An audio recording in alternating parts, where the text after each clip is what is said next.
Hi, folks. Welcome to the program all about cars. My name is Ralph Medeiros, and I welcome all my comrades. Tune in right now and enjoy for the next couple of hours. We'll talk about whatever's on your mind, and you can give us a ring up here at 9960500. We've got a primary coming up, all kinds of things happening. The days are getting longer, and pretty soon you'll be driving around for the summertime out there, and for spring and summer vacations coming up soon here. So, but the winter, this has been a great winter so far, especially with the low oil prices and gas prices. You know, natural gas to heat your houses. This is the first break that working folk have gotten in a few years, considering all the other rising costs going on around us, and heating being a major thing here in the Northeast. To see oil prices, they're actually less than half. So that's a significant savings for a lot of folks. Especially, most folks up in the Bedford area, the houses tend to be older and more expensive to heat than some of the newer houses that are more efficient today with all the new codes and laws and the new boilers. So it is giving people a break, a little more cash in their pockets to meet their other rising costs, unfortunately. Matt, we've got a few callers here. Hold on a second. Okay, let's see what we've got here. Very good afternoon to you, caller. How you doing, Ralph? I'm doing better than I deserve. There you go. N1HCW checking in with the Atwater Kent Model 10. Sounding good again. Is it? Well, how long do you let it warm up to get those tubes? Oh, those are instant filaments. They're instant filaments? Yep, instant filaments. UX 201As. Yep, 5-volt jobs. Oh, so these are new. These are like the little mini tubes? No. Balloon type. Oh, balloon type. Yeah, it's an old battery set. But they heat up that quick. Oh, yeah. As soon as you turn it on, it's instant. Yeah, but those old tube sets, though, you usually have to warm up even with the instant filaments to avoid drift. Yeah, well, it's relatively stable. I mean, you're talking, 1928, so. Yeah, but they did pretty good, I had an old, not that old as your radio, but I when I was a young fella, I bought a Hamlin. Oh yeah, I got a 129. I got a 140. Do you? Oh yeah. I got I'm into that stuff. I got a 110. Oh, 110. Yeah, I used to run that on 6 meters with a DX40 transmitter. So. Okay, I got a HQ 110, and it's got 13 tubes. Yep. It draws about 330 watts. It could heat your little room up. Oh, you gotta love it. You gotta love sniffing tubes, I guess. Yeah, and it would take about an hour or 2 hours to stabilize. Oh yeah, big time. You know those things. If you put on the BFO, you'd see the drift. Oh yeah. And you start off with a low beat, and a half hour later it sounded like UFOs landing. Yeah, it's not good. So interesting that you. Well, that's good that you. That's good. You keep the. But besides that, do you carry Dexos rated oils? Yep. All right, I got to come by for an oil change. I got an 11 GMC, so. Yeah, we can. If you get into the transmissions and stuff, we always match this proper lubricant to your car. We never compromise. Yeah, it's a 530, about 4.5 quarts. It's a 4.36. Yeah, we always put your spec or above. Yep. And, with lubricants, engine oils, we get asked that question a lot. A lot of places compromise. We don't. Yep. If it requires synthetics, you have to go synthetics. Okay, Ralph. Thank you for the call. In. Yep, very good. We'll hear what Billy's got to say. Okay. All right, take care. Thanks. Bye. Bye-bye. Very good afternoon, caller. Ralphie. Billy. How you doing? Oh, I'm doing well. I see that guy likes radios too, huh? Yeah, he's got an old Kent Atwater. Yeah, I know. Yep. Yep, and you probably got all your the radios on in your house, right? Your electric bill, the meter's spinning fast right now. Well, no, I got what you call high five. Remember them days? Yeah. I got one radio in this room and one in the hallway, and they're coming right across the living room here. I know. I saw your radios, Billy. Hey, do my part come in for the caddy yet? Nope. No. Probably be midweek or so. Yeah. But the trunk is good and tight, right? Oh, yeah. Yeah, so you don't have to worry about, and you can close it and get groceries and things like that, right? Yeah. I just wonder if it did. Yeah, no, Billy had a problem with his electric. He's got a Cadillac, and he has that electric pull-down. And we found out that the switch went 10-7. So we had to get a new switch, order a new switch. Yeah, only worked one way. Yeah, that's right. Only worked one way. Remember? Yep, that's right. Let it go up, but when it come down, it wouldn't pull it down. It wouldn't pull it down, so with all that rain we had earlier in the week, midweek, it would probably get into your trunk, and that wouldn't be a good thing. So we're making our shit. Yep. You and me and them, we got it to close, and that was the main thing for now.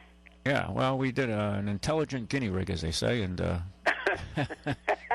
get it to work.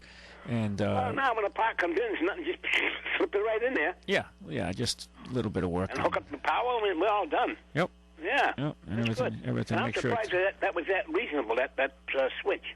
Yeah, a lot more reasonable than the motor part. Oh, the motor part, that was expensive. Yeah, a lot more reasonable than that part. Yeah. So well, between them both, you got out okay. Not crazy. So. Well, a lot less than if it come from a GM.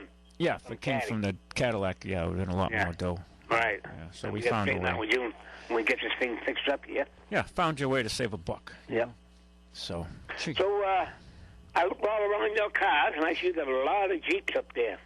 Yeah, we brought some. We've been bringing in some Jeeps. We've been selling Jeeps and different cars. A lot of all-wheel. Well, we've been known for many years, Billy, selling Jeeps. So. Yes, I know that. And. Right. All-wheel drives, and so we know how to fix whatever kind of all-wheel drive or 4x4 kind of rig you're driving. We went into that kind of repair all the time, and a lot of people bring their. If they got a Ford F-150 4x4 or GMC, it doesn't matter. We know how to fix them all, and so 4x4s and all-wheel drives are certainly not something new. The one you had inside the garage, just cleaning up, that was a nice-looking Jeep. The black one. That was in the garage. Yeah, that's the one I had on the lift, right? No, it was behind that Toyota you had in there. Okay. The black one. Yeah, and they were cleaning it up. Oh, getting ready for delivery. Yeah. I know it's in the showroom now. Okay, I'm with you. Yeah. That's the Jeep Liberty. Yes. Yeah, that's it just got put online, so it probably won't be around too much longer. No, it looked over pretty good, and they did a nice job cleaning that sucker up. Yeah, that's an 07 Jeep Liberty Limited. So it's a Highline package. It's an 07 with just 88,000 miles, and it can be yours for just under $11,000. So now the one outside I liked was when you're looking at your lot, facing your lot, the furthest one to the left. I liked that one. That was a nice Jeep. Even Andrew said that was probably a very, very nice one. Was that the 2011? Yeah, way on the last one in that Jeep row, facing your building to the left. Okay, that was a black one, no? Yes. Oh, that's an 04 Grand Cherokee Special Laredo Edition. Right, that had everything in it. Yeah, that's very clean. That's priced it's a Laredo Special Edition. Yeah. Black, and it's priced at just under $7,000. Yeah, because the keys were in it, and I said, I was satisfied when I got a nice drive. I said, it had all the toys, and it was very clean. Yeah. No. Inside, no rips, nothing. Really nice. Yeah. Nice, had nice interior too. Yeah. Well, we go right through them, Billy. Yeah. Make them if there's something wrong with them, we try to put them in shape. And Andrew said, well, these other couple, we got to get them in and clean them up. Yeah. And they just arrived. Right. When people trade them in, a lot of people, almost live in their cars. They get, you have to really go through them to clean them up. No different when you move out of a house. You have to kind of paint the walls again. So, and we go through it and we clean the carpets and get it all ready and inside and out. And it's just there's a lot of housekeeping to get these cars ready. Car keeping, if you will. Well, there's a lot of nicks and crannies. You know what I mean? Yeah. Getting a car detailed and clean is it's a bit of work. Oh, I know that. And not everybody says they can clean a car as they turn. I meet people, I got a job, I can clean cars. Well, and they don't know one stitching about other than maybe they know how to vac a car out, but beyond that, forget it. And even that, they're kind of weak sometimes. So, but the reconditioning is it's a trade within itself. To be a good automotive reconditioner. You know how to handle a buffer, not burn paint. So, are you going to a vacation somewhere, maybe? Me? Yeah. Well, I haven't. It's not a vacation, Billy. I'm planning a trip, but I haven't. Nothing's in concrete yet, so I don't want to say nothing. But yeah, I know. I'm not going anywhere yet. You know what I'm talking about. Yeah, I know what you're talking about. Okay. Yeah. No, if everything is up in the air. It's up in the air yet, huh? I wouldn't mind getting out of Dodge, though. Okay. Get out, something. Yeah, just have to get out of this area, Yep. Get away and get a little refreshment and straighten your head up from around here. Right. Yeah. Gee, we got all kinds of news happening in New Bedford, huh? Yeah. Another arrest. Yeah. Another businessman. I guess, John George may have company. I don't know. But, gee, when they're done with all the businessmen, what are they going to do next? Go after the politicians? I don't know. I don't know. That wouldn't be a bad idea. I'm sorry to tell you, but, Well, they know the game. They probably pay more to keep. Because I know we're going to get a tax bill in July and another tax bill in December. Well, that's a given. That much I know. Well, that's a given. Yep. Yeah, the tax bill is a given. People don't realize it now, boy. You're going to find out if you're not paying attention. Well, you can count on that more than the sun coming up tomorrow. You get that right, brother. Yeah. Yep. That's the way it is. So 3, 4 days in a row and all this stuff they want to build and everything. Well, where's the money? We got one factory moving out now, so what are you going to do? Well, yeah, there's just you have to see what the future brings us. I mean, I know, but you keep looking for the future, and it seems like it's never get around that bend, Ralph. Well, you look at our last governor, Deval Patrick. I mean, he was that and probably one of the worst governors we've had in quite some time. More fees and fees. I'm not raising taxes, but a fee is a tax to me. Well, it's just a stepping stone to be in this state. Yeah. Of course, this state welcomes. So let's talk about something delightful here, okay? Go ahead. All right. Now, in the mid-'50s, okay? Go ahead. Chevrolet made a Nomad, right? Wagon. Yeah. Okay? Yeah. You follow me? I'm with you. Okay. Now, Pontiac has one. Oh. Okay? Like the Nomad. Like the Nomad. What do they call it? Well, that's what I want to ask you. I'm trying to ask you. What do they call it? Wow. That's a good question. That's a wicked good question. Yes, it is, sir. It's a 2-door. Well, they didn't call it the Apache. No, but of course I'm it was thinking a much Pontiac fancier didn't. Of course, it was a much fancier wagon with more chrome and everything than the Nomad. Yeah, the Nomad, those are worth some serious money now. Yeah, well, if you found one of these, just big money. But this this one, the Pontiac's even less common. It's loaded with all kinds of stuff. All kinds of chrome? Oh, yeah. The tailgate's got the chrome stripes down it. It's got going down. It's two-toned going across the roof. Got the double stripe going across the hood. Yeah. Did the Indian light up on the front, the hood ornament? And there's no Indian head. This more looks like a... Remember the Indian? Well, that one's probably just the Indian ornament of Chief Pontiac, right? Yeah, but it's not light up. It's just in chrome, over spotless, Yeah, just a chrome emblem. Yes, that's all it is. Right. Yeah. Right. Now, this Pontiac wagon. Yeah. They built these in the same 55, 50... When did the Nomad come out? 55, 57? Yeah, 1955. Was the first one, right? Yeah, and Pontiac's in 1955, too. Yeah, but they ran them, 2 years? 2 years, I'm guessing. I think 5 and 6. Okay, 2 years, okay. 55 and 6. Yeah, that's what I remember. But the Pontiac version. Yeah. Wow. Yeah. That's a good question. Yes, it is, Ralph. That's a real good question. So my brother David probably knows that. Well, I'm going to tell you. They run this to 55 to 57. 2 years. Right. That's what they run to. Now, the Pontiac body was quite a bit different than the 55 Chevy body. They ran that. Yes, totally different. Yeah, it was a whole different look. Right, you got it. Yeah, it was a whole different look. Plus, the Nomads were two-door wagons, correct? Yes. That's what made them sound, that were different, like a sport wagon. Yeah, but that's what they call Nomads. Right, but that was not like the family kind of wagon. Most people think. Sports wagon. Yeah, kind of like throw your surfboard in the back, or. Yeah. But the Pontiac was more of a family wagon. Because even their brochure shows a lady walking around with an umbrella and all that kind of stuff, Yeah, well, she's going to the beach. She didn't have kids. Well, that's what they were called, beach wagons, too, right? Yeah, they were called beach wagons. Yeah. That's an old term, huh? But look it up on your computer. Well, this is a Matt, you're gonna have to. I don't have my little laptop with me today. Oh, you don't? Yeah. How about Matt? Can you pick it up? Matt's drilling down right as we speak. Okay. Now, what do they call this, Ralphie? Give me a shot. Come on. Well, I was just thinking. I said Apache because I thought of Chief Pontiac. I kept within the Indian names. Yeah. It wasn't a Cherokee or nothing like that. Nope. They didn't call it anything to do with the Indian names. No. Yeah. See, I wonder if... what do they call that wagon? Yeah. Traveler? No. No? No. Pontiac. Yes, Not the Pontiac. Safari. You got it, Safari. You got it. Wow, okay. You got it. Wow. See, Matt didn't... Was I cheating, Matt? No, I wasn't cheating. See, Well, Matt. Matt didn't find it yet because I had to go through my data banks. You made me think and think. You know? The last few Saturdays or so, I've been really whacking your brain. Yeah, no, you have, yeah. With the Graham and the Gardens and the old great lady there. Yeah, well, that's good. Great ghost and You're making me think a lot deeper, so that kind of wards off Alzheimer's. So, but the Safari, yeah. Yeah, Safari. Yeah, the Safari wagons. Yeah. And look it up, and there's a sharp-looking buggy. Yeah, oh yeah, we got it. Wire wheels, it's got white walls in it. And, oh yeah, I'd be seen driving that. oh, I love that one. Oh yeah. And just the back, it's got the nice slanted. Oh yeah, that's it. Isn't that come over the rear quarters. Matt, what do you think? You like that wagon?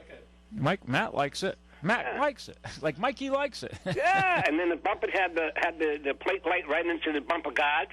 Yeah, I like the big. And the chrome that runs underneath the rear quarter. Oh yeah, and the skirts on it. Yeah. And the nice big fat white walls. Yep. And wire wheel cover. I was just going to say, it looks like wire wheels on that. And we got a two-tone, like a teal green with a white upper deck and a teal roof. That's exactly the color I'm looking at.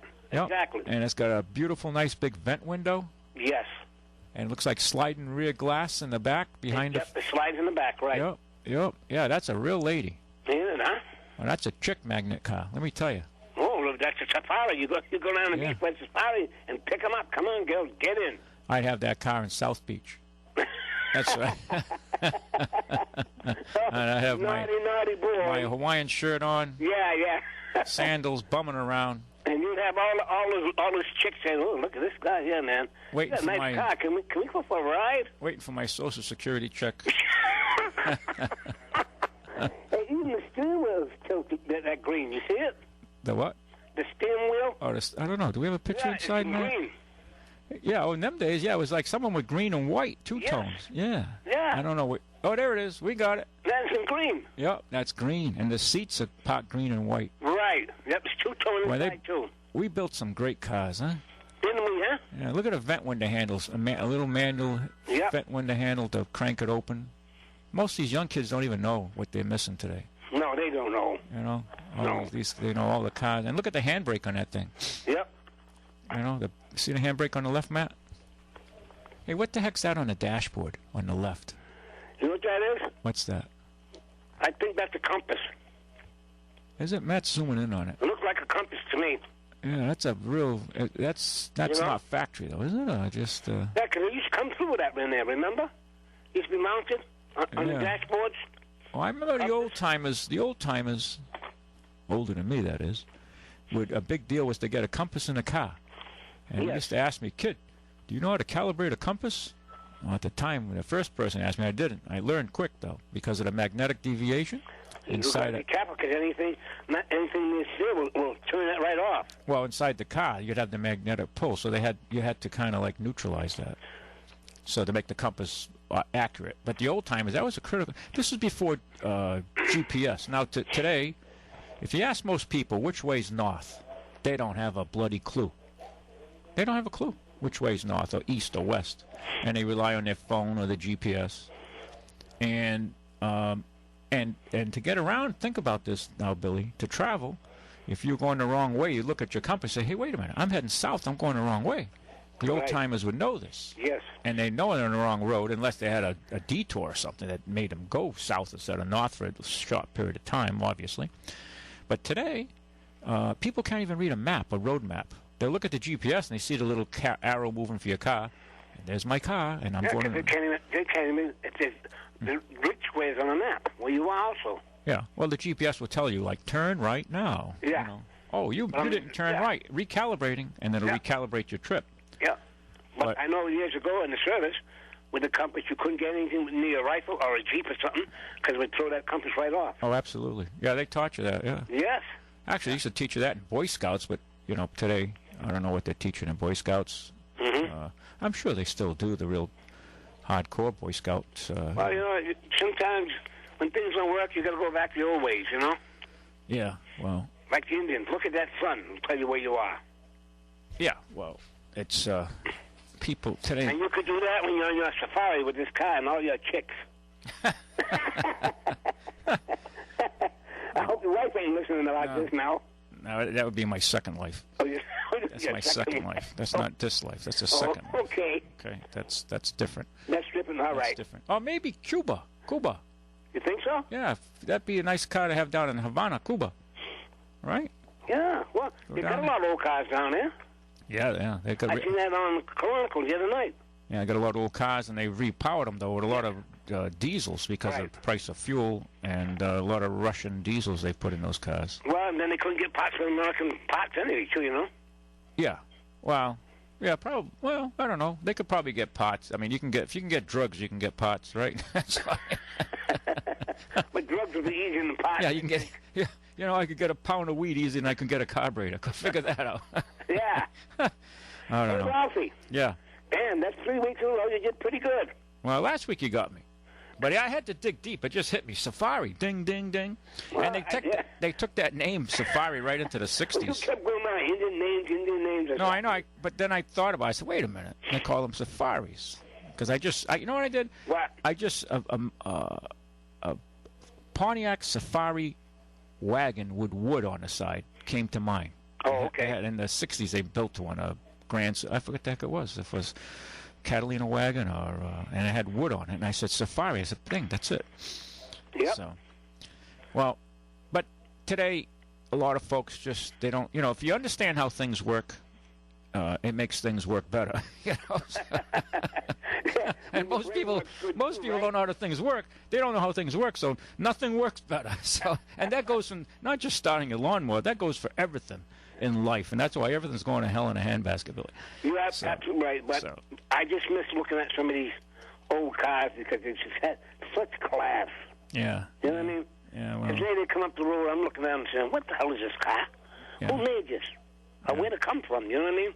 I know it. Years ago, I could tell a Ford, a Chevy, a Chrysler by the crank of the Chrysler starter in the back of a Chevy, and the wind of that Ford. I mean, you could right off the bat. Yeah, no, you're right. Cars had personalities. Yes, you're right. Ralphie? Thanks, Billy. All right. We'll do it again. Talk to you next week. I'm going to try again next week. All right. All right, buddy. Thank you. Bye. Who's up next, Matt? Do you know? Okay. A very good afternoon to you, caller. My turn? Yes, sir. Jeez. What's up? About that magnifying the glass on the dashboard. Yeah. You talk about. I can remember as a kid, they had that on the Pontiacs, and most cars had visors because they didn't have tinted windshields. Right. Now, it was manufactured. This is what I remember as a kid. The stoplights in a lot of cities did not have them on poles. They had them hanging in the middle of the air. Right. Right? In the middle of the intersect, cabled. They still do, some of them, yeah. Okay. So what that thing was for us is you couldn't see the light because of the visor.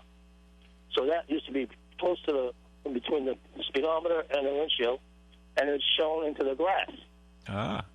So when it got to turn green, you knew it turned green. That is my version. I remember Melton had a Pontiac, and Pontiac was the only one that had that. Really? And Billy could check that out. You could see the sublight in that glass, round glass, what color the light was, because a lot of cities, they have them hanging in the middle of the street between, they didn't have on the poles. That must be the one we're looking at, then, the one you're talking about, because I looked at it and go, what the hell is that? And I didn't recognize it. Mm-hmm. It's on the left. This one was slightly to the left of the bezel where the instruments are, right in front of the steering wheel. They didn't have tinted windshields, so everybody put a visor. Yeah. Yeah, well, they didn't come out with the Cool Ray. I think General Motors was the one that came out with the Cool Ray glass. Remember, it was an option, and it was deeply tinted at the very top 3 inches of the windshield, so the sunlight wouldn't kind of blind you as much. Well, I was too busy hanging on the Mount Pleasant Drive to be involved with that. So. What are you doing down there? Yeah, those are the old days, huh? We used to go back to the airport, and we used to drag. We used to go to the off street there. We were lucky to get 75 miles an hour on a quarter mile with an 85-horse engine, you know. 85 horse, yeah. Huh? 4950 Fords, you know. I remember all the rubber, seeing all the rubber down there, all the skid marks, you know, from turning up tires, you know. How stupid that was, to take your mileage off the tire. So. Well, young kids had to get the energy out of them. Yeah, that's so they worked on cars and they raced and they put down rubber. Today, I own 5 50 Fords. I love the 50 Fords, 2-door. My brother liked those too. With the flathead V8. Oh, yeah, V8, 85 horses, flathead. Yep. Skirts, duals, and a whip. That was the thing. Yeah. That was a 50. Was it 49, 50, 51? Were fairly close looking the same. Was it a 50, 52? Or 50, 51? I forgot. They ran that body, that torpedo look for what, 2-3 years? Yeah, the 51 had a different grill. Right. And I didn't care for the dash at all.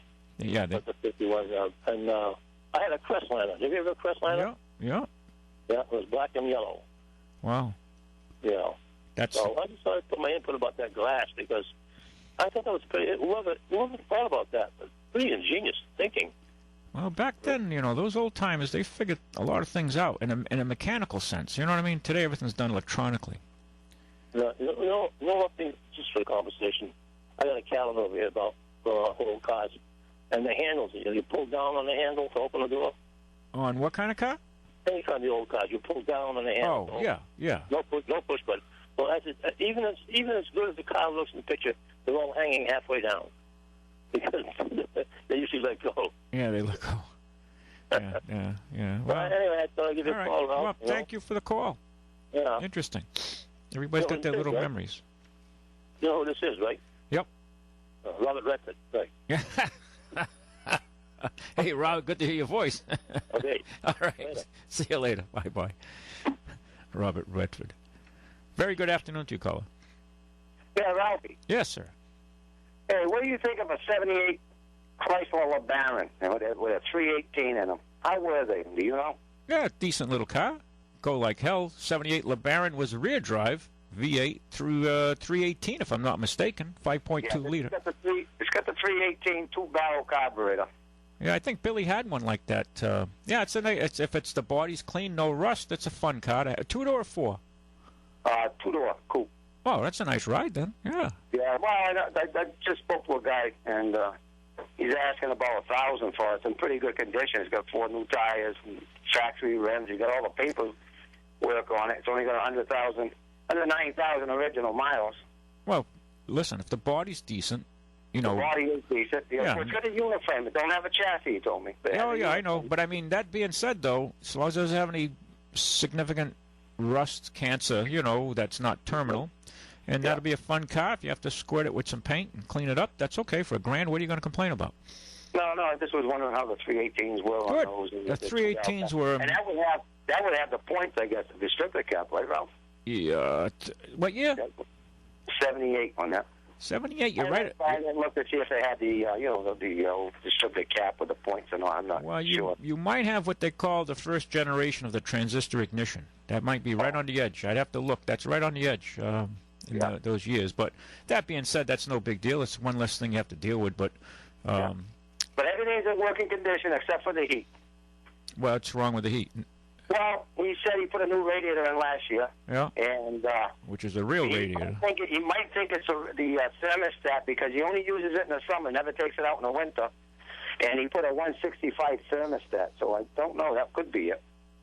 Well, I think 165 is what that engine ran at back in the day. 160, 165. They ran them rather on the colder side, by today's standards. Right. So that I can look that up, though. If you have a question, I can look those specs up. Yeah, well, I told him I think about it, Yeah. I just happened to go buy it, and he's selling it. He's got 2 others, but he's keeping those. Yeah, but for $1,000, if you're looking for a fun car, it's a little coupe with a V8 in it. You can have fun with it. Do you get online at all? No, I just happened to go buy it. And, do you get online, though, on the Internet? Do you get on? I don't know anything about I would just say you could surf and see what kind of culture is out there for that make and model of the car. There's a whole, you go into blog sites and you read about some people are fanatical about certain cars and certain generations. Well, the rims are in good condition. The factory rims, they're actually like chrome around the edges, and they're not even rusty. And then the underneath look clean. It ran good, just no heat. But I think that's a minor thing. It could be the heater box, could be the thermostat. I would check the cables to go to the heater box. That the thermostat cable, sometimes the doors get stuck. or possibly the heater core could be clogged up over time. I would think so. Being a 78, I would probably think so. Yeah, we can treat that though. That's not a big deal. We can save that. I just wanted your opinion on the 318 at that time. The 318 is an excellent engine. They're strong. They're reliable. They're very forgiving. If you run them low on oil or you run them a little hot and they overheat, they come back most of the time unless you really did something stupid. It's not peppy. I took it out for a drive. It moves. Yeah. But it's not peppy for a 318, if I could say that. Yeah. Well, it's not a get up and go. This thing's got a 318, but you give it the gas, it doesn't get up and go for a 318. Maybe the car's real heavy too. Yeah, the car that LeBaron is a fairly heavy car. That got a cloth gut or a leather gut? The inside? Yeah. Oh, well, it has all the options. It has the little side lights and the two-door coupe. Yeah, it's a leather gut. Yeah, it's all well. If you're talking seats, I'm not sure what you mean. Yeah, seats, a leather interior. It has power seats in the front. Yeah. The two-door coupe has thick leather seats. The power seats, all that works. It's got the little signals. I guess you call them blinkers or signals on the top of the fenders.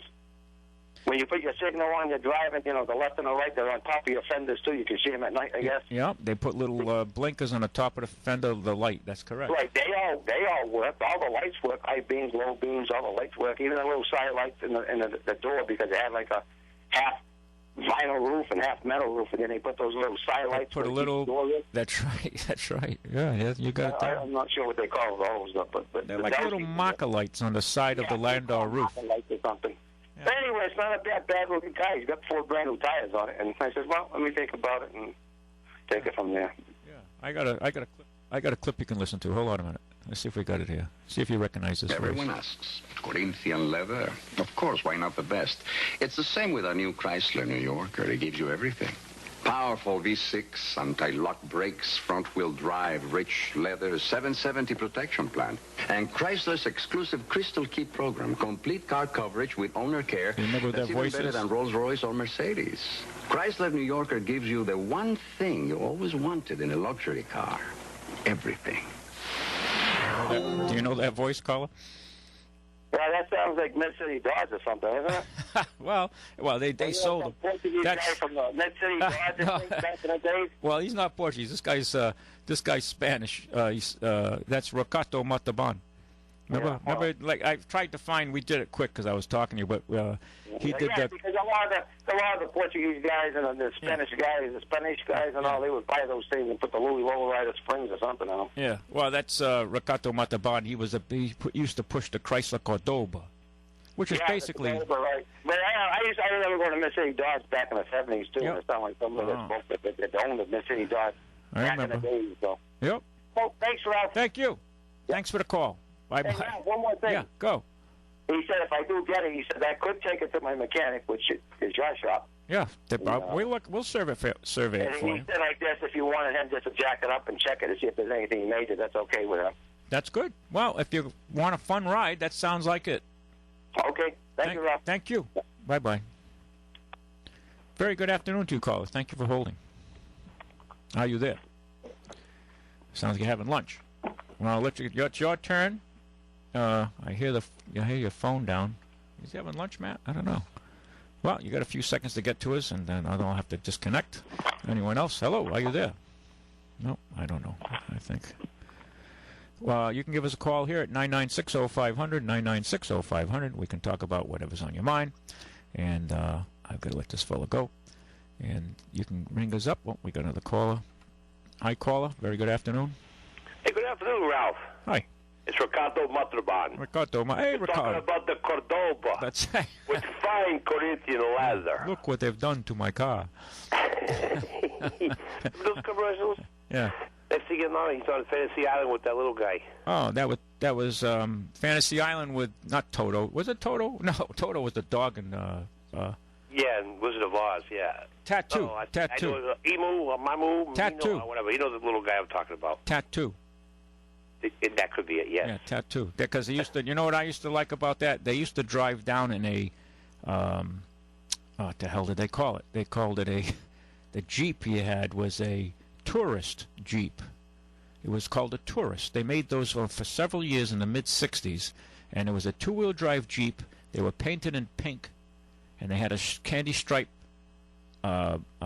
canvas top on the top of them with the tassels. I don't know if you recall those. They were white and pink, and it had the candy stripe. What year? 66, 65, because my father had two of them come in, and I said... Were Chryslers? And they looked kind of gay to drive one of those back in the day, you know what I mean? So, yeah. You know, so... like a Pacer. Well, these were pink, with a pink and white striped vinyl roof with tassels hanging down. Now that Jeep is worth, oh my God, they're north of $35,000 if you want one, original. I mean, they bring serious money. He had two of them at the time. I remember it because I drove it. And they were two-wheel drives. And they were made for tourist areas. They call them the Tourist. Worth some serious money today, though. But, yeah, I'm sorry to interrupt you. No, you didn't. But that's, hey, we're on the subject of old cars. I mean, yeah. American-built cars are beauty. I'm a big Pontiac guy. That's what I called you early. Oh, yeah. As a matter of fact, there was one time that you were out and Billy was sitting in for you one day, and I stumped him. He goes, "You stumped the chump?" I was on a Pontiac car. Let's see if I can stump you on this. It was around 1960 because I had Le Mans, I had GTOs, I had Grand Prix, I had a Ventura. Oh, you had them all. Yeah, the Ventura 2, which was... with the 6 or the 8? The 6. I had a 6 in it, okay, yeah. that Ventura was a... 256 cylinder. Right. It was a rebadged Nova. Ever noticed this? I mean, back in the 60s, every time Chevy came out with a Malibu, we came out with Le Mans. They came out with the Nova, we came out with the Ventura. Yeah. They came out with the Monte Carlo, we came out with the Grand Prix. It was always, it was still both GM cars, but they were just similar in design. Well, but they sold different segments of the market. You know, I mean, the money they made selling you a Pontiac was much greater than they made selling you a Chevy, buying a Chevy Le Mans, a Pontiac Le Mans versus a Chevy Impala. They made a little more money on you on a Le Mans because it was more of an upgrade. Yeah. They sell you more chrome, more bling, and the Oldsmobiles would be the same deal, right? You buy a Starfire. Right, right. So like you got the Oldsmobile, the Cutlass you got in there. That was another runoff. Yeah. That for Cutlass was their sporty cars. Cutlass was a little more old Fogarties with the 88s and the 98s, right? The 98 and the 88s were big horses.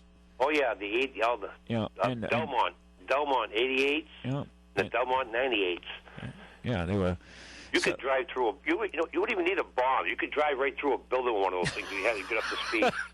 My God, those things were an iron horse. That was an Allah Akbar car. Oh, don't say that. They'll start going out. Watch the. Oh, Jesus. You're looking for them online. That's easy to find them now. But I stumped Billy with this. It was. I said they made the car. I believe it was 68 and 69. It was a cross between a Bonneville and a Grand Prix. What was it called? Catalina? Nope. No, a Bonneville and a Bonneville, a Catalina Grand Prix.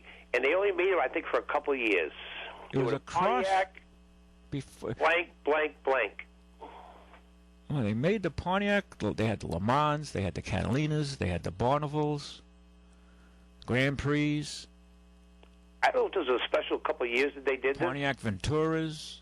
The only reason I found out about it is because when I was stationed out in Oregon, Tempest? I had my GTO. I rebuilt my engine. I goes, I'm looking for the biggest carburetor you guys got in Pontiac that'll fit on this 1968 GTO. And he says, well, we got a car. Well, he's looking at the catalog. He goes, oh, the Pontiac 2+2. It came with a 428, and it come with a 650 Carter AFB 650 Super Quad.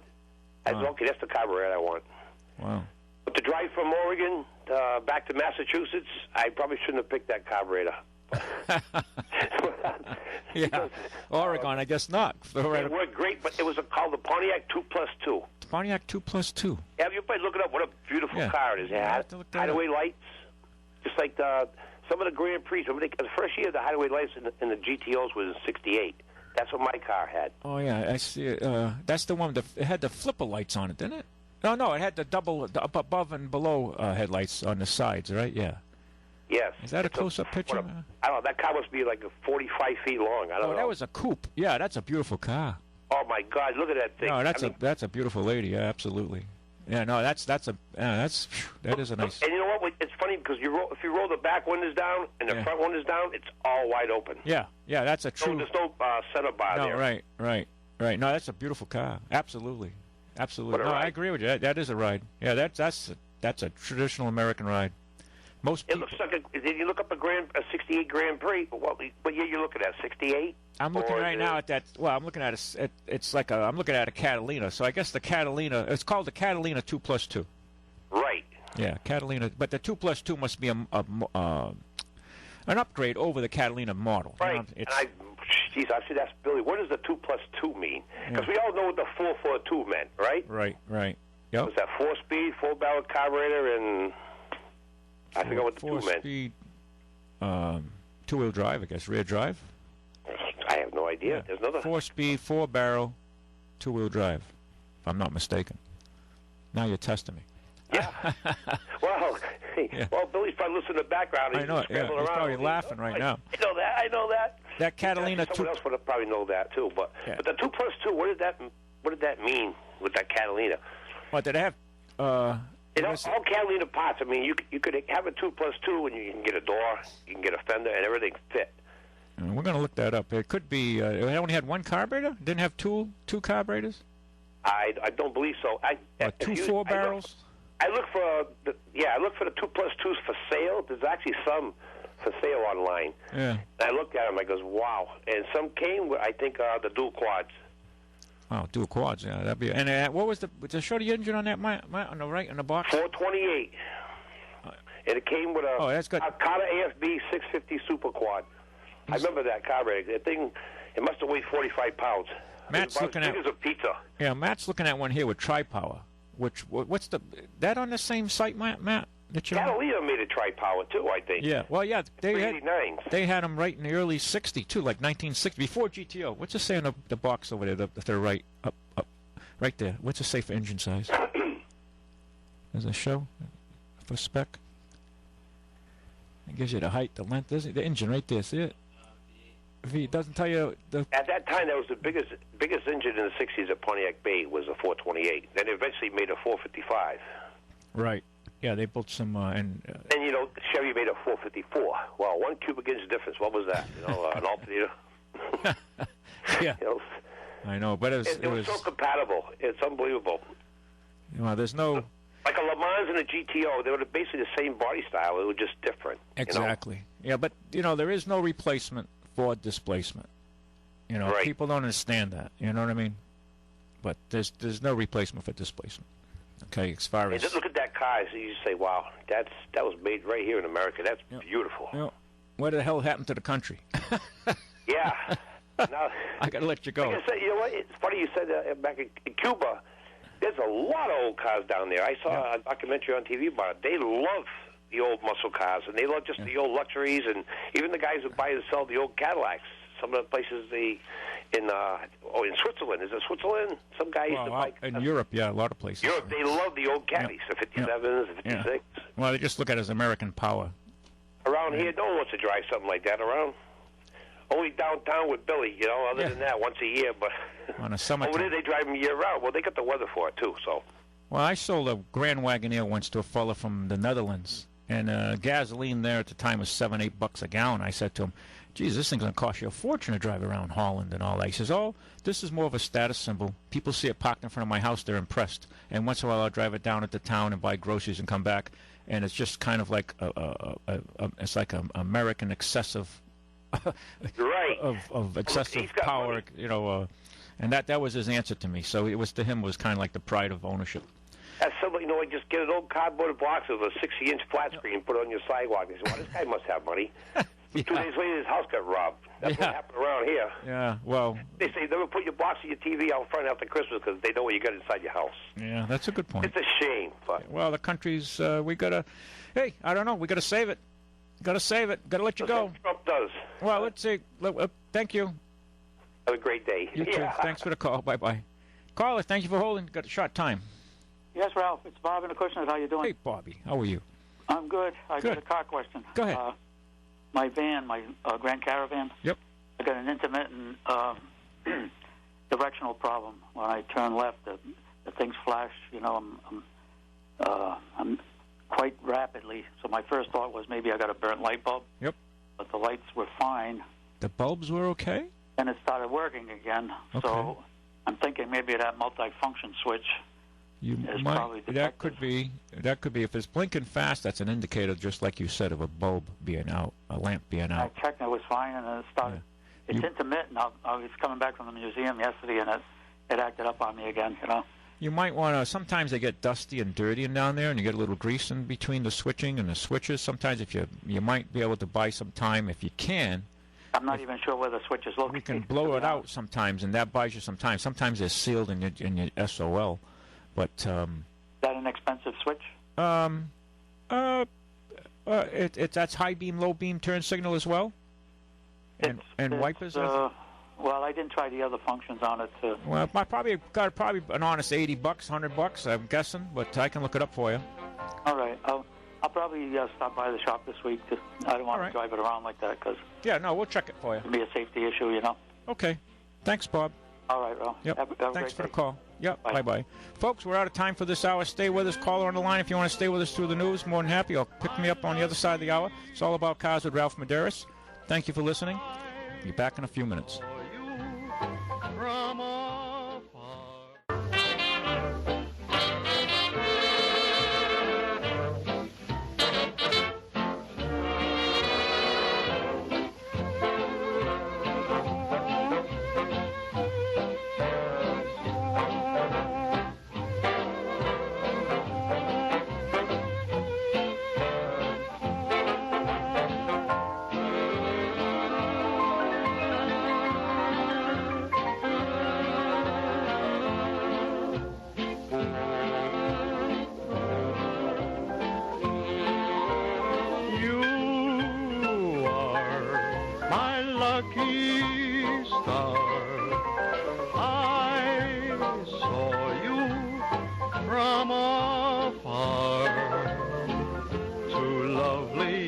At me they were gleaming,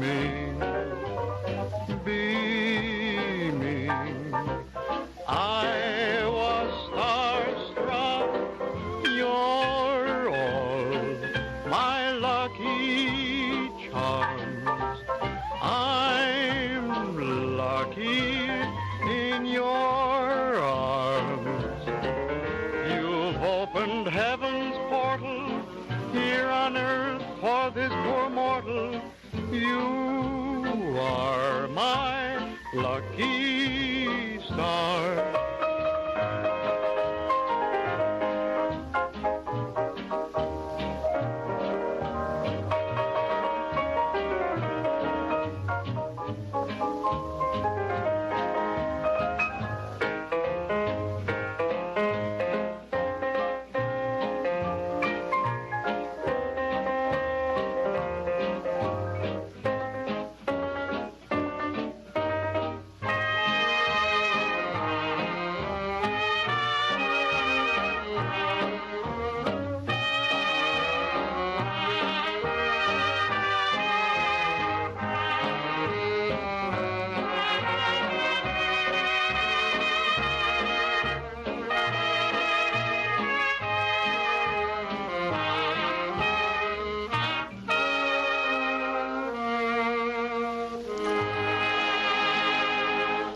Eddie Duchin and his orchestra, You Are My Lucky Star, 1935. Well, maybe Bernie will be saying that about Massachusetts, huh?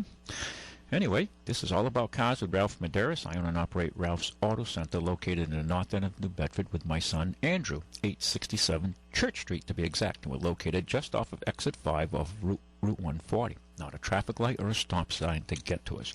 There we sell quality used automobiles priced between $4,000 and $15,000 for cars and SUVs and trucks up to $20,000 and beyond if you're looking for something newer and fancier. We'll get them. We've sold cars over $50,000. Depends what you're looking for. But for what we stock in this market area, we pretty much sell value. And most of the cars we sell are priced between $4,000 and $10,000, with some over up to $15,000. And we go right through them and service them out properly. Most of them come with 90-day warranties. We thoroughly recondition the cars to make sure you're satisfied. If something goes wrong, we fix it under the terms of the warranty. So no games, no fooling around. We send cars all over the place, all over the country, all over the world. And so we just like to have you put us on your shopping list. That's all we ask. Being in New Bedford, it's a tough business environment to survive. The whole South Coast, not just New Bedford, the whole area. We're not seeing the vibrance that Boston is enjoying down in the Bristol County area, in the South Bristol County, as the metropolitan Boston area is pretty much booming. Well, certainly by our standards, it's booming. And unfortunately, we're not feeling much of that pull from them. So the tide has come up very little in this part of the world, unfortunately. So we definitely need your support, and we definitely appreciate it.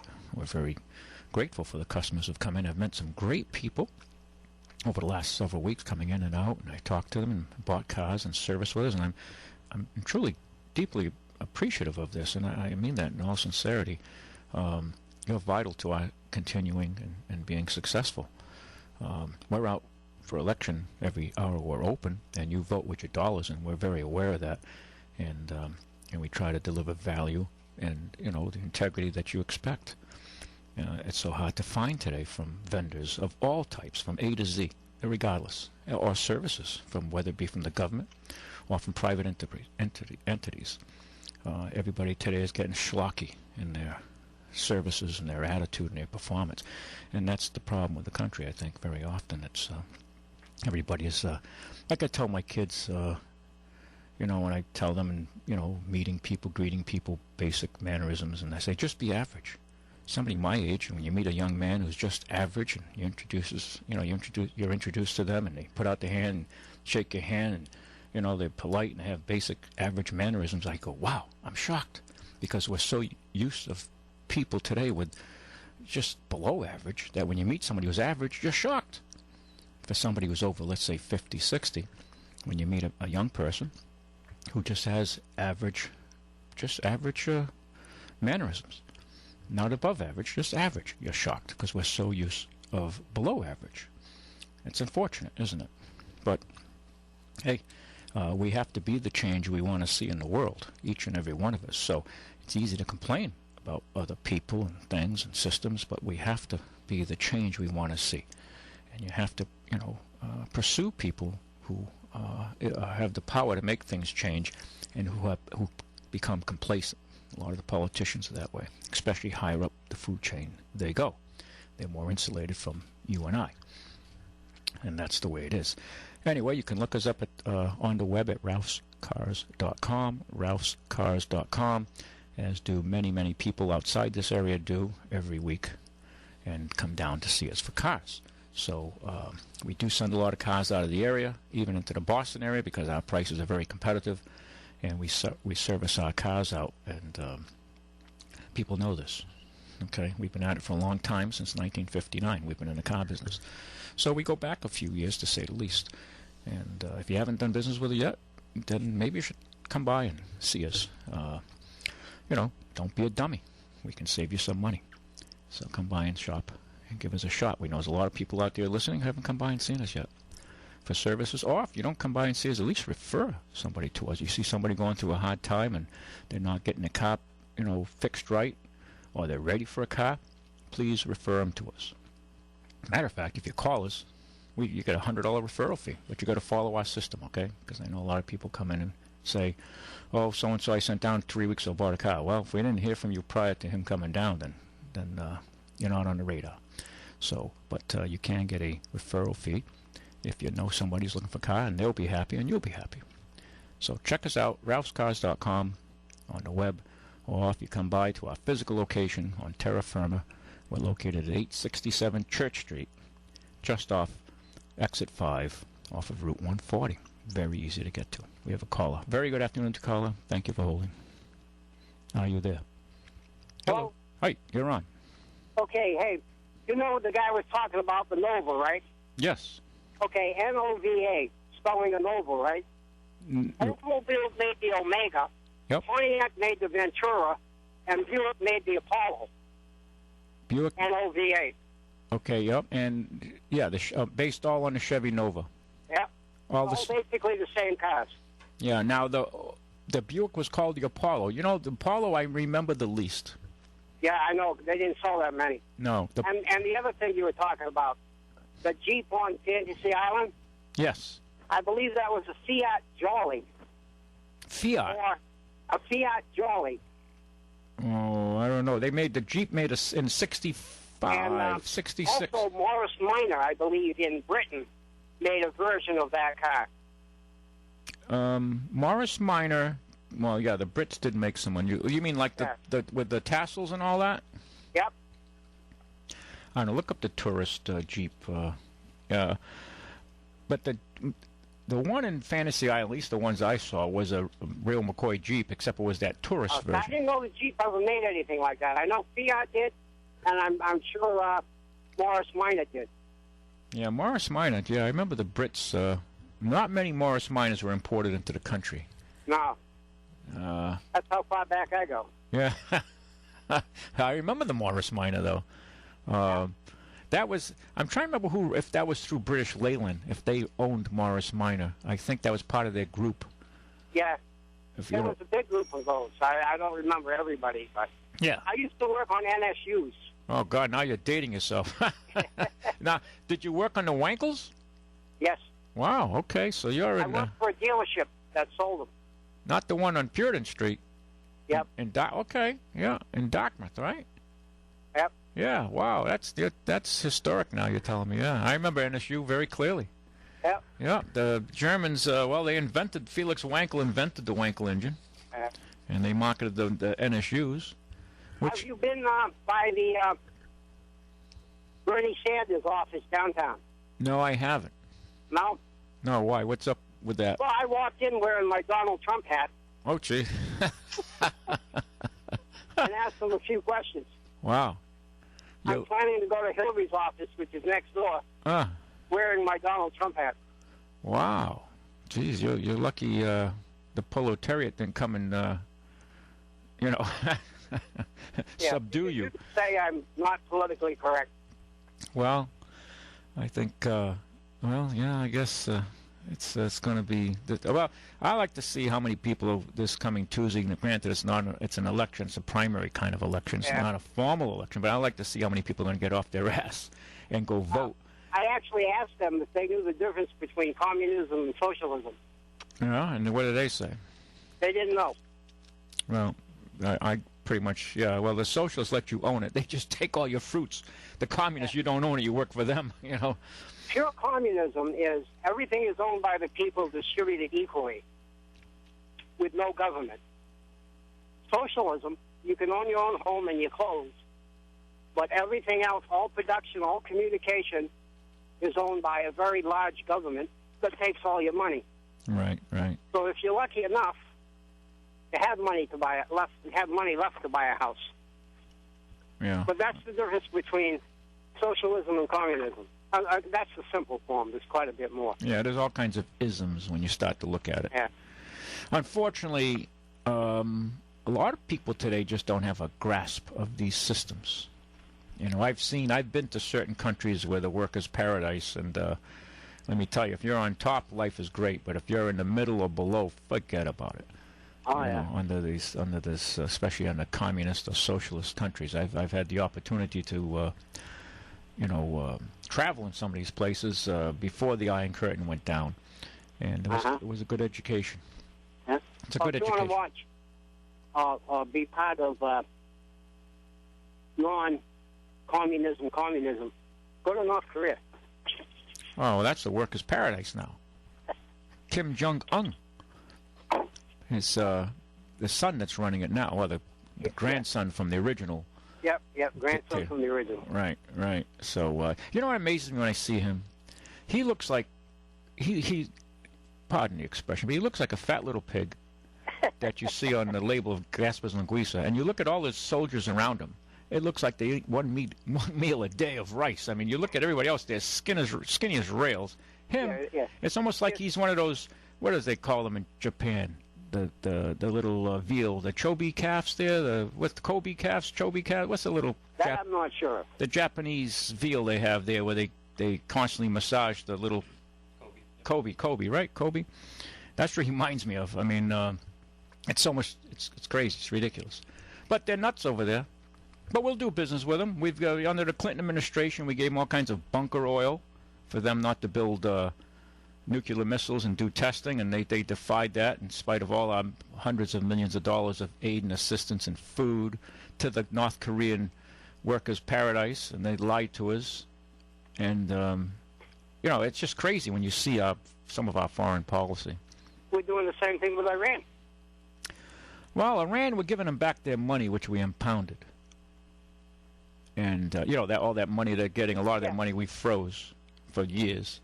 And I'm sure they're going to use it to help their people. Well, I guess some of it would. I mean, it's hundreds of billions of dollars, but, you know, they run their country. They just had elections, by the way. Yeah. They just had elections there. They extended the election hours. It was that busy. If you get into there, you can go to their news sites. They have an English site there, by the way. Oh, yeah? Yeah. Didn't know that either. Yeah. Call me at the office. I'll give you the link. All right. If you want to listen to that. Have a good day. Thank you for the call. Talking to you, Ralph. Pleasure. Thank you for the call. Yeah. All right. You're welcome. Bye. Bye-bye. Very good afternoon to you, caller. Hello. Hey, you're on.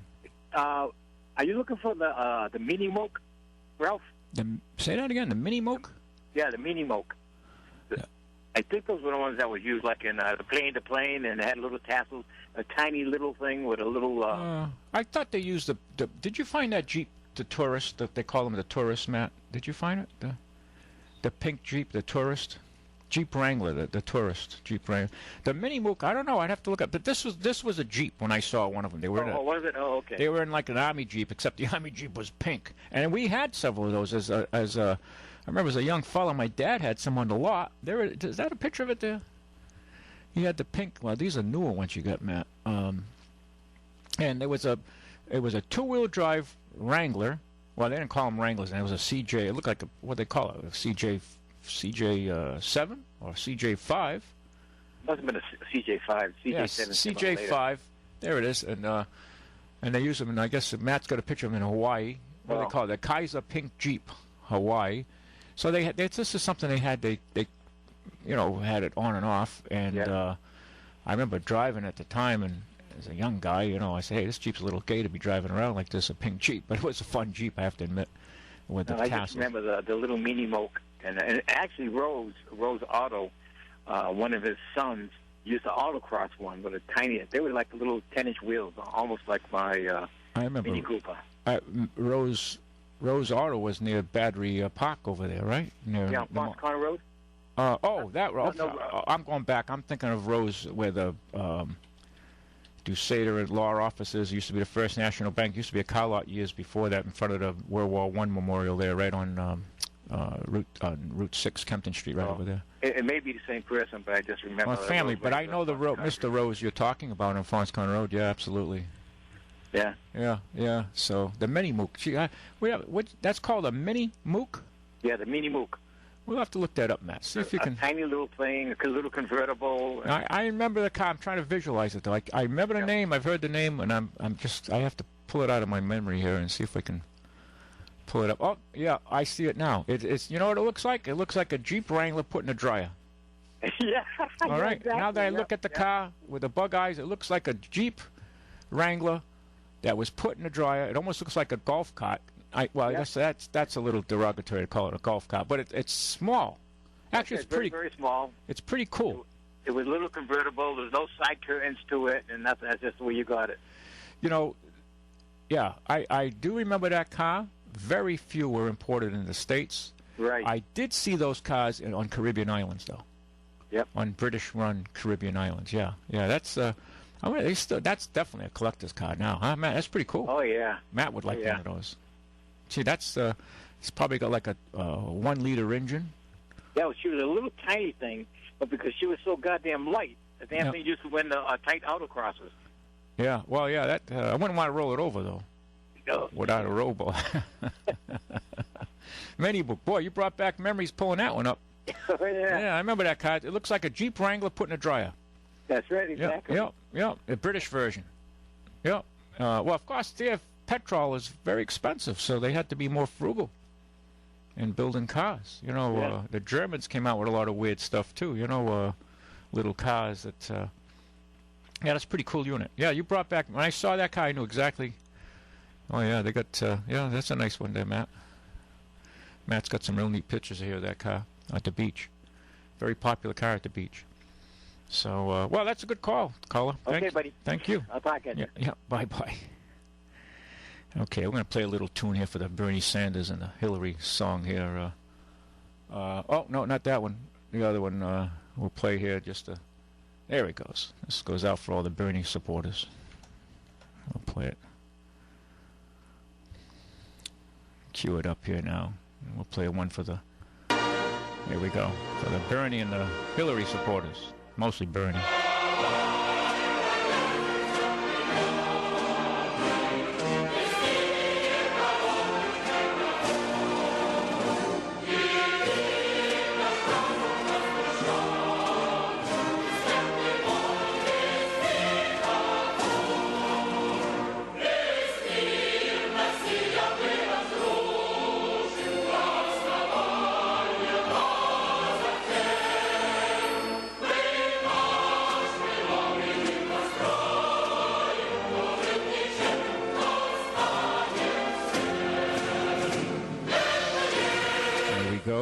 International.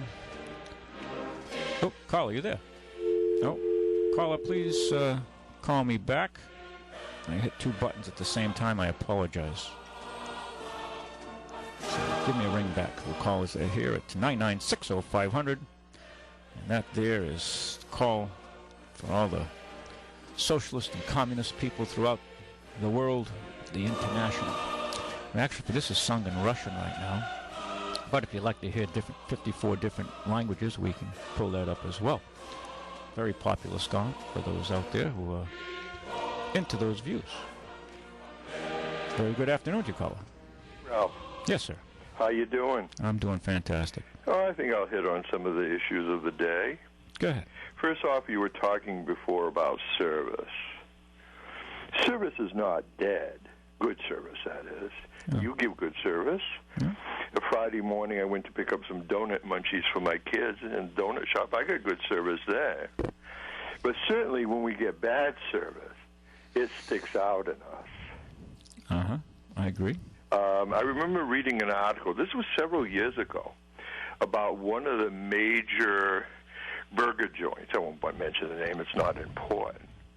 That they were so concerned with service and the money being lost that they were trying to come up with an alternative. Money, an alternative to what? The losing. In other words, actually taking orders in a more central area. I don't know how on earth they were going to do that. So be more efficient, if you say. Yeah. Mm-hmm. Well, what happens to a lot of us, though I got to admit, I get more cantankerous as I get older. And I guess I get tired of it. You're getting more pissed off, is what you're saying. Well, my way was nicer, wasn't it? Okay. Yeah. Well, I'm a little more to the point, but okay. I'm going to say something. Yeah. But a lot of people, they get bad service and they never say anything, and then they either don't go back to the business or don't go back for a while. Mm-hmm.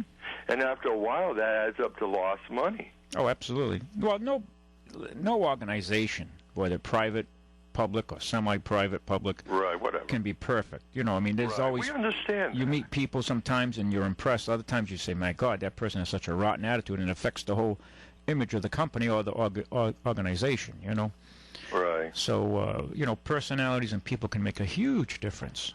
I think what sometimes, I know I worked in business, and sometimes the owners of the business do not appreciate how important it is to have employees.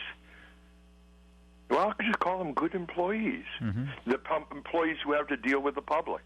Right. Well, it's difficult today to deal with the public, no matter whether you work for both sides, absolutely. Whether, you're an educator, so they're dealing with the public every day, so it's difficult to deal with people today who, their expectations sometimes are not in line with reality. Yeah.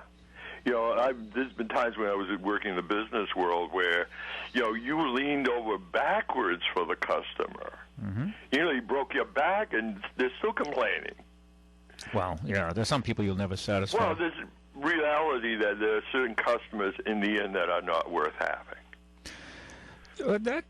Okay. Yeah, I've Yeah. They want $20 worth of service for a $1 purchase. Yeah, usually the ones that complain the most contribute the least to your coffers, so to speak. Yeah. Yeah, absolutely. On to something else. A previous caller was mentioning about the Nova and the Apollo and some others. I remember them. The Apollo seemed to be a more heftier version of the Nova. I had a friend who had one. But realize the term the Nova has actually had 2 lives with Chevy. 2 lives, okay. Yeah. In the 60s, there was the Nova. Yep, the early, Yeah, mid-60s, I remember that. That was a nice-looking car. There was also really a Toyota with it under the Chevy label that was called Nova. Okay, so it was built at the Unity plant there, the United I don't know where it was built. I know a friend had one, though it was really a Toyota. It's just like when Chevy used the word Monza for one of its cars. I don't know if you remember that. I remember them. Yeah, that's a bringing back. Corvair had a version called Monza. I was just thinking that when you said Monza. Yeah, made me think of the Corvair. Actually, the Corvair was a nice car. It got killed by Ralph Nader with a lot of derogatory publicity. But frankly, that was a well-built car, and GM, after they were more than happy to kill it because it was labor-intensive to build it. Very labor-intensive. Well, it had the air-cooled engine, required a lot of hand assembly, and it was to go against the VW Beetle. And the Monza was a well-built car. If you look at the old, especially the later '60 versions, they were very well-built cars. And they were actually, a little bit sharp-looking. They were. They're right. They were good. They were a convertible version. Yeah, they're a handsome car. Yeah. I would love to own one. I know every so often I see one for sale, but I said, do I want to get involved with a car that it's going to be a big deal to get parts for and all that kind of stuff? So I decided, nah. But, no, you're right. The Corvair was, Chevy's attempt to build a small car. The Americans, unfortunately, now they're building some nice small cars, but they sub them all out now. I mean, you could have an engineer design. You and I could be engineers working in Detroit, build some of the finest small cars, and we just emailed the plans over to the Korean plant, and the Koreans will put it together. Right. Or the China. Well, they're doing it now with China. They're sending back a Chinese Buick SUV. What is your view on the Apple thing in terms of unencrypting? I think Apple should hold to their guns and not give that up and compromise their software. Right. I think we've lost too many of our liberties and freedoms, and I think there's too many times government crying wolf. And in this case, if the government, and they had done enough vetting of bringing that lady in from Saudi Arabia, and he was an American, the fellow, it wouldn't be an issue in the first place. Well, he was an American, so I mean, he's one of us, even though he was of different views. And the fact is, he's an American. But his wife came from Saudi Arabia, I think, indirectly. I don't know. Where I don't know. And so she's the one that needed probably more vetting. And God knows we've got more government intervention and spying on us Americans than ever. But where I do see a hypocrisy in all of this, these same companies will be happy to go to China, and China demands all the codes. Well, you don't do business with it. IBM, China demanded the source codes, and they gave them. Well, I don't think Apple has done that in China. I know Apple's selling them in China. I know Chinese government is watching this case extremely closely. The Chinese First Lady, President Xi Jinping, if I said it right, his wife was criticized for having an Apple phone. Maybe this is several months ago, late last year, and she went to one of the Chinese vendors, but she had an Apple phone, maybe for the very reason that it's harder to crack.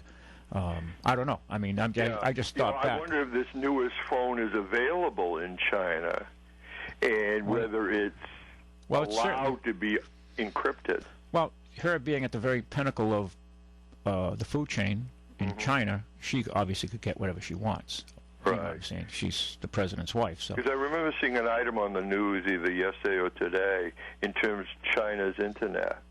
If you're not 100% a Chinese business, in China you will not have access to the internet. That's what the news said. Well, if you and I had a firm in China, I mean, there's certain things they have the firewall in China, the Great Wall of China, the firewall of China, which if you and I are in China, and we say, let's read up what happened at Tiananmen Square. Well, a lot of that is blocked out. But the Chinese, the younger Chinese, the people there are very entrepreneurial and very inventive, and they go out through Hong Kong servers. And they can get access to the world just like you and I do. Well, I'm just repeating what the news I know, but said. we're given this. We always try to make other. And I'm not saying they don't have their problems. Please don't misunderstand me. But we always make other countries look bad so that we look better here. And they say, "Hey, boy, what are you complaining about around here?" The excuse for that is China is very profitable for American business, so we'll make excuses for them.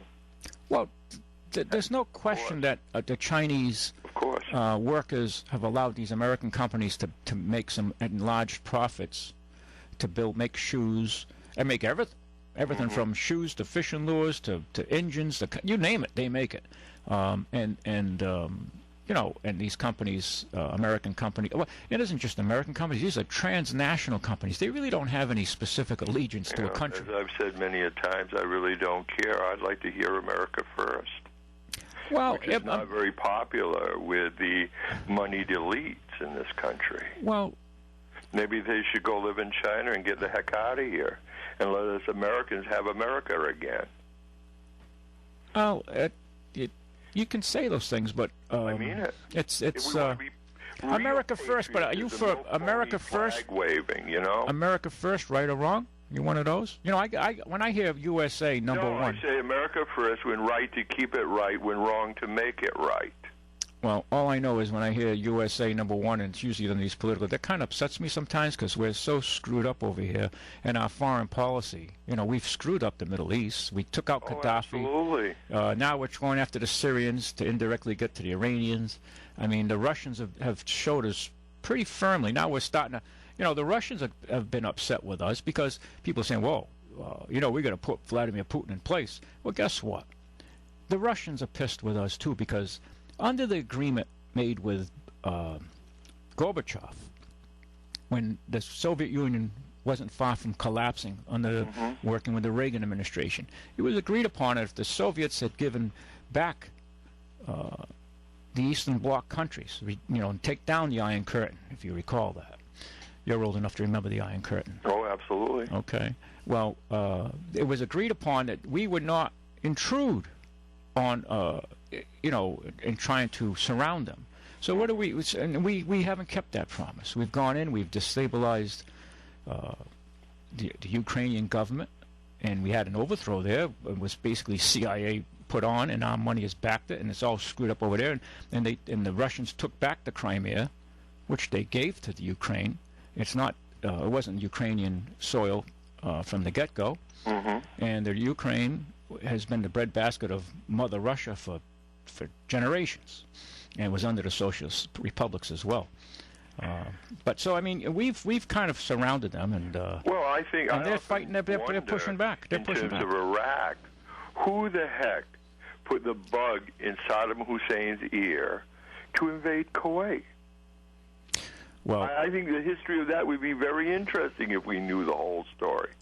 If he ever had weapons of mass destruction, where did he get them from? Well, I don't think there's some people, I believe, don't want that to ever get out. So we probably won't know. There's 3 sources potentially, or 4, I guess, if you want to really push it. But there's 4 sources for real weapons of mass destruction in the world. 4 major countries, let's put it that way. Actually more if you think of France and Germany and Britain. But, I mean, my top picks would be the United States, Russia, and North Korea, and China. And America. Yeah, oh yeah, I said America. Yeah, you know like Dick Cheney, Donnie Rumsfeld, and all that crew. Well, I believe they gave it to him at some point. Well, there was no weapons of mass destruction. Okay, it was a lie. It was a lie to go in and invade. We were told they were used against the Kurds. Were they? Or well, they used chemical weapons, but you know, it's all. Well, they did use chemical weapons. They did use some horrible chemical weapons out there. Well, yeah, but you can make them pretty cheaply too. I mean, they had mustard gas in World War I. Well, you know what? I often found interesting with the Iraq thing about so-called trailers, which were apparently not true, that were doing weapons of mass destruction. Well, you know what? Anybody who did some thinking would know that would be the worst place to do it. Yeah, well, because if you would want to go do these things in an underground bunker where the air is filtered 1,000 times, because if the stuff gets out, you're going to kill a lot of people. You may not care about your own people, but you sure as hell care about the scientists who are making the weapons for you. Yeah. Well, I mean, the weapons of mass destruction was, by and large, just a marketing lie to get us to go along. Deception. Yeah, that's exactly right. Last thought, I thought a caller was interesting when he was talking about being non-PC with Trump's hat. Mm-hmm. You mean the one made in Cambodia to make America great? Well, he corrected that. He's buying them in America now. It's hard to buy an American hat, so don't. Well, I'm sure the Donald could do it. Well, he could have one custom made, yeah. But when you can make a buck, hey, America ain't so great. Get lost. Yeah, Take well, care. See you later. Bye. Very good afternoon, Chicago. Hey, Ralphie. Hey, Jesus. We got him lined up here. Let's see, a world with Bernie Sanders. Wow. Let's see. Bernie's going to take all of our money and redistribute to everybody, even the school teachers' pensions. No, that's going to be going to everybody else, too. Well, I wouldn't go that far. Oh, sure. Yeah, Bernie's going to give it all to everybody. Free health care, free education. Well, he's going to take what we've got now and just accelerate the program, okay? Think of it that way. Think of it that way. But, to be fair to the man, he's saying some things that are not off the mark. Now, I don't agree with his roadmap to correct them. But what he's saying about certain organizations and entities, he's not off the mark, okay? And Donald Trump has touched on those articles as well. So you got two extremes, if you want to call it that. And you can't, the man, he is bringing some issues to the forefront. But unfortunately, I think, when you start having 80% tax rates and they're going to go after the you and me, the middle, you're going to find out. Well, I think that the big banks are going to move offshore. They're not going to want to do business in the United States, or a very limited basis. If you can't make any money to operate, Bernie's going to take it from you. Well, I don't think you get as a gender proof because you have these school teachers that call in, they basically, Wall Street, the big banks, they're all at fault. How about Bernie's people, the Goldman Sachs people? Weren't they? Those were the people that were selling the toxic mortgages that were packaged up and graded as wonderful, and then Goldman Sachs, that's Bernie's folks, were betting against them. And those are Bernie's strategists. Those are his folks in Brooklyn.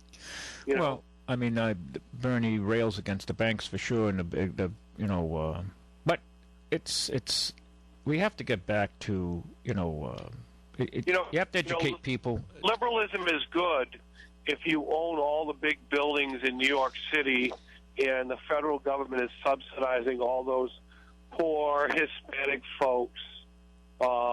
And they're getting rich off the federal government. That's when it's good for them, when they're reaping the profits and the government is subsidizing them.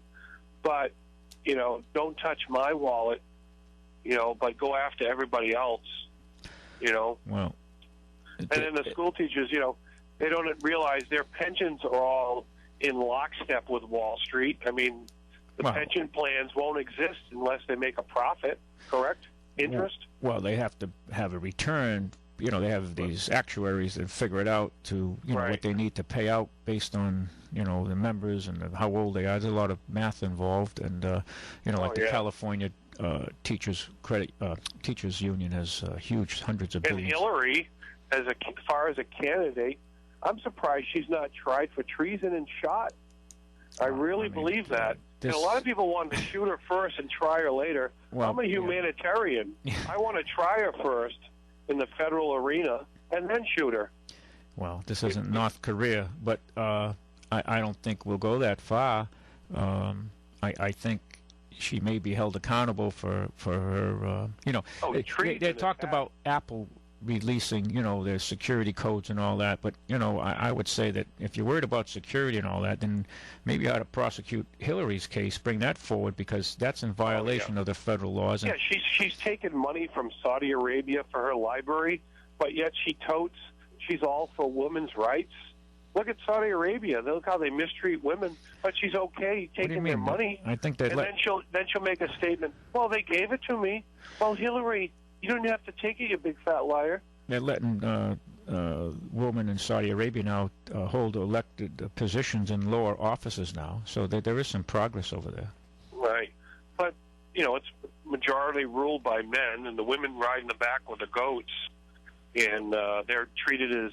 You might like it over there. You might like it over there. No, I like to treat women a little better than that. I like to give them the dog. They can get the doghouse.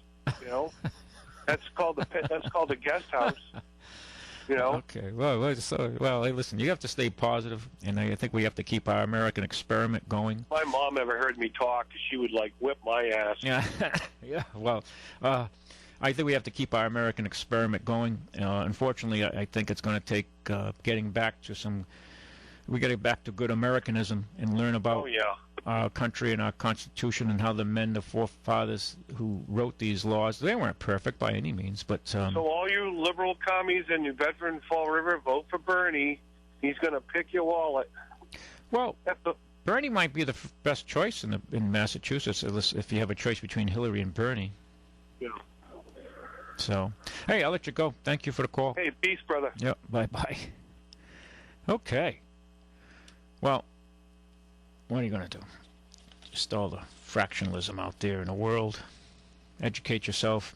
Draw your own opinions. There's no, who knows how it's going to go. But the world's crazy. The world's crazy. All I know is when you look around and you see, the drug problem, the crime problems, everything, you look around, you say to yourself, wow, what the hell's going on? Our institutions aren't performing like they used to. Everything. The country has lost so many businesses and jobs. New small businesses are closing faster than their replacements are opening. We have some real issues going on in this country. Most folks,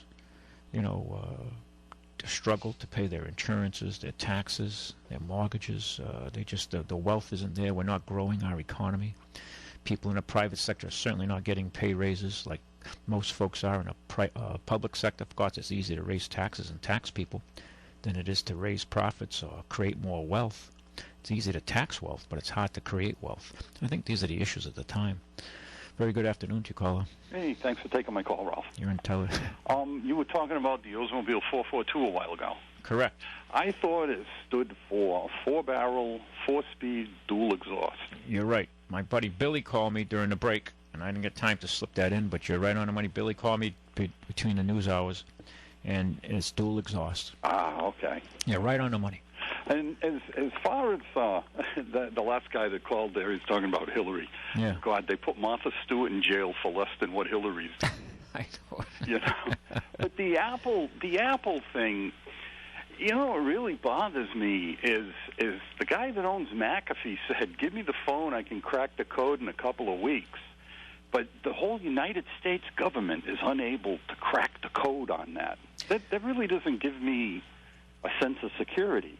Well, I think it's a red herring. And, our sense of security, if we don't have a sense of security and we're spending hundreds of billions of dollars in the NSA, in the CIA, and in the military, and you go to an airport, they fill you up now. I mean, they'll fill up an old lady, they fill up a kid. Yeah. I mean, it's out of control. Yeah. The loss of, and Americans just accept this like lemmings. Okay. Yep. It's and I'm tired of giving up more of my civil liberties, more of my financial liberties, and I think, we're at the point where you have to offer some resistance. Yeah. Okay. Well, wasn't it one of the founding fathers? I don't know if it was Thomas Jefferson, but he says if you're willing to give up an ounce of freedom for a pound of security, you deserve neither. Yeah, I think that was Franklin. Yeah. But you're right. I mean, I think, and those old guys understood that more because, when they come knocking on your door, the British regulars, And, if they knocked. If they knocked, exactly right. They kicked down the door, and they would drag you out, and they would confiscate your weapons and guns, and these old timers back then knew. So, and now they're trying to disarm the American populace. These are some real structural issues we got going. Oh yeah. And they do it under the guise of, protecting the children. Well, crime control, less crime. Yeah. But, it's funny when you look at these studies, or look at the numbers, forget this, and the studies, what studies are out there. But when you look at places where the most restrictive guns laws are, like Chicago. Yeah. Chicago is such a violent place. I mean, I think they've already had 250 murders already in Chicago City proper. There's a shooting in Chicago every 12 and a half hours, and there's a murder less than 24 hours. Every 24 hours, less than 24 hours. Yeah. So that's worse than our soldiers are safer than the people in Chicago. Yeah, you're safer in Iraq than you are in Chicago. It's sad. It's crazy, huh? Yeah, it's crazy. But I just wanted to throw in my comment about the Oldsmobile. Well, I do thank you for bringing it up. Billy, the Alpine guy, called me, and Sunbeam Alpine, yes, that's his. He likes those. And, I remember those. Yeah, and he called me, hey, that says with dual exhaust. I said, Billy, you're right. Yep. Yep. So, and I thank you for making me. Oh, no problem. Talk about it. No problem. That's what the show's about. Yeah, that's right. Cars and everything else. That's it. We go off road, on road, whatever. Yep. Okay, Ralph. Okay, thank you. Have a good one. Yep, bye-bye. Bye. Folks, don't forget, guys out there with trucks, cars, cars, anything with a frame, body on frame for rust. We do this coating called fluid film, which is like a modern version of Cosmoline. Very inexpensive. For cars, it starts at $200. For trucks, around $250 and up. You should seriously consider this to protect your vehicle for rust. Very popular in Canada. It retards rust. We do a lot of it. We have a lot of people come to us. Not amazingly enough, I talk about it here on the radio, but we do more for people out of town who see us on the web, and we're referred to by the manufacturer of the chemicals, and we get a lot of people who drive down from the Metro Boston area. Sometimes I wish I was closer to Boston. I'd probably be a hell of a lot busier because we're doing a lot of Boston and Metro Boston business. And we've been doing a lot of undercoating for those guys up there, and gals, to protect their vehicles. To be fair, they get a little more salt maybe and sand than we do, but we get our share of winter here, and they use a lot of salt on the roads. And that's a cheap way to protect your vehicle, especially if you have a truck. And I don't have to tell you how expensive trucks are today. And this can retard and stop rust in its tracks. It's cheap insurance to do on an expensive investment. So don't be a dummy. Check it out. Come down and talk to us about it. Hi, caller. Ralphie. Hey. Billy. How are you? How you doing, hon? Yeah. The weather's been funny because now it's beautiful out. It's gorgeous, yeah. It's like probably in the high 30s right now, right? Yeah, exactly. I got 39 degrees here in Rochester, Mass. This morning was cold, though. It was like 19, 18 degrees this morning. 18 here. Yeah. When I looked at the thermometer, I got up, it was just before sunrise, and I looked at the thermometer, and I go, wow, it's a lot colder than I thought it would be. Now, tomorrow they say it's going to be warm in the afternoon. Tomorrow you can go to the beach. 50s. I'm not a beacher. Don't care for that. No? No, not at all. I'm Portuguese. I look tan all year long. Well, I like the beach. I'm Portuguese. I still don't mind the beach. Hey, I got a kick out of Billy. Yeah. When he was talking about the compasses on the dashboard. Yeah. I heard some of that. Yeah, well, that's... No, I got an outside speaker. The old-timers used to hook that. Hey, you the gal out there that has WBSM written on the plow? Yeah, I just sprayed it off because I'm going to put Trump on it now. Oh, okay. I got that picture forwarded to me. Then Matt caught you, and I said, that must be... I said, she's the group... I work in the dirt. You're a WBSM groupie. Yeah, I get more trouble about that. They give me more trouble. You and your WBSM boys. Oh, here's what I want to tell you, though, quickly. I voted absentee ballot, and I did Trump and Noah. As far as I'm concerned, I'd go out or trust any dirtiest, rankest fisherman over Noah any day. Well, they don't have, with all the misuse of funds and the shenanigans there. They'll just lie and get their way out. They'll just frame him. No, I don't care if he's not Lily White. Oh, Carlos, you're talking about... yeah, okay, you're talking My about... opinion only, not that of this radio station. Yeah, I hear you. Have a nice weekend, hon. Thank you. Bye-bye. Bye-bye. Yeah, it's crazy, huh? But I was reading an article, and there's unfortunately not enough time to talk about it, but about a farmer in Northern California who was shut down by the Army Corps of Engineers for growing because he was plowing his fields, and they said he was deep plowing, meaning he was plowing 3 feet or deeper. Can you imagine that? Now you need one heck of a tractor to plow 3 feet or deeper. Anyway, he was shut down by an inspector and was involved in a lawsuit, and he lost his crop, out $50,000 in seed and fertilizer, all for supposedly violation now of the Army Corps of Engineers and their laws involving farm management. It's so much intervention now, and you can see the resistance here that the people are getting fed up with this. These farmers in Northern California, Oregon, land right use for the Bureau of Land Management there with Bundy and the farmers and the grazing. Over here on the East Coast with fishing and fishing restrictions and management. Is it too aggressive? Are they over-regulating it? But yet we're importing all kinds of fish products from overseas. China is doing most of the fish processing now. You have to ask yourself, what the hell is going on here? Who is running this country? We're losing, yeah, you own it on paper, but they tell you what you're going to do with it at every step of the way, and if you don't have the proper permits and licensing, you've got problems. And now, that being said, you can always break the law. If you're violating the law, then that's a different issue. I'm not advocating violating laws, unless they become so punitive people have no choice that there's a massive overflow and resistance to them. And I think you're seeing the signs of that. Okay, I think you're seeing the signs of that, especially people who have been productive all their lives and who've paid their taxes. You know, these aren't people of questionable character. And 99% of the incidents out there that are being harassed, and it's all over the country by these agencies, and we don't hear about it much. Okay, you don't hear it in the mainstream news. That's for sure. You just don't hear these things without drilling down and doing your research. By the way, folks, I still offer a great line of radios. For those of you interested, get yourself out of the electronic ghetto. Get yourself a good radio that you can get stations at night and, you know, get all over the country for the most part. If you do any internet, I can show you ways of transmitting from your computer to any radio in your house cheaply, just like $50. And you can really expand your horizons. These radios start at $60 and up.